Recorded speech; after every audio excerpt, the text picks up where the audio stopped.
ಹೂವಿನ ಬಟ್ಲಲ್ಲಿ ಕಿತ್ತು ತಂದೆ ನಕ್ಷತ್ರನೆಲ್ಲ ಕಟ್ಟಿ ಮುಗಿಸೋ ಹೊತ್ತಿಗೆ ಬೆಳಕಾದೋಯ್ತಲ್ಲ ಎಲ್ಲ ಮಾಯವಾಯ್ತಲ್ಲ. ಆ ಸರ್ವಶಕ್ತಿಯ ಕೃಪೆ ಅನ್ಸುತ್ತೆ. ಇನ್ನೇನು ಮುಗೀತು, ನಾವು ಮುಂದೆ ಏನೂ ಮಾಡೋಕ್ಕಾಗಲ್ಲ ಅಂತ ಬೇಜಾರಲ್ಲಿರ್ಬೇಕಾದ್ರೆ ಈ ವ್ಯಕ್ತಿ ಇಷ್ಟು ದಿನ ಅದೆಲ್ಲಿದ್ನೋ ಗೊತ್ತಿಲ್ಲ, ಆದ್ರೆ ಈಗ ಮುಂದೆ ಬಂದಿದ್ದಾನೆ. ಸ್ವತಂತ್ರ ಭಾರತದ ಇತಿಹಾಸದಲ್ಲೇ ಇಂತಹ ಪ್ರಕರಣ ಮತ್ತೊಂದಿರಲಾರದು. ಸಾಕ್ಷಿ ತಾನೇ ಕೇಳ್ತಾ ಇದ್ರಿ, ಸಾಕ್ಷಿ ತಾನೇ ಬೇಕಿತ್ತು ನಿಮ್ಗೆಲ್ಲ. ಈಗ ಒಂದು ಜೀವಂತ ಸಾಕ್ಷಿ ಮುಂದೆ ಇದೆ, ಈಗ ನ್ಯಾಯ ಇಸ್ಕೊಡಿ.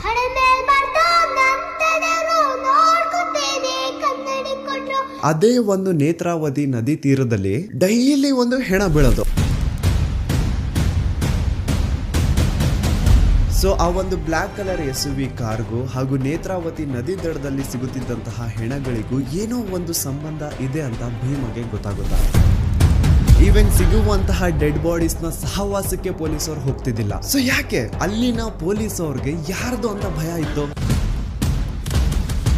ಅವಳು ಬಾಡಿನ ಒಂದು ಕಡೆ ಮಣ್ಣು ಮಾಡು ಅಂಡ್ ಅವಳಿಗೆ ಸಂಬಂಧ ಪಡುವಂತಹ ವಸ್ತುಗಳನ್ನ ಇನ್ನೊಂದು ಕಡೆ ಮಣ್ಣು ಮಾಡು.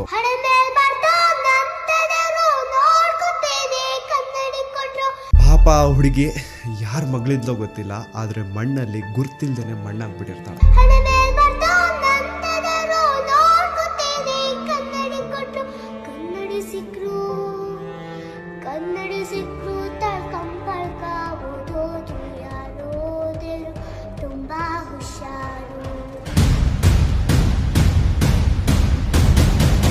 ಅಂಡ್ ಈಗ ಅಸಲಿ ಆಟ ಶುರು. ಆಟ ಅಲ್ಲ, ಶಿವ ತಾಂಡವ ಈ ಸತಿ.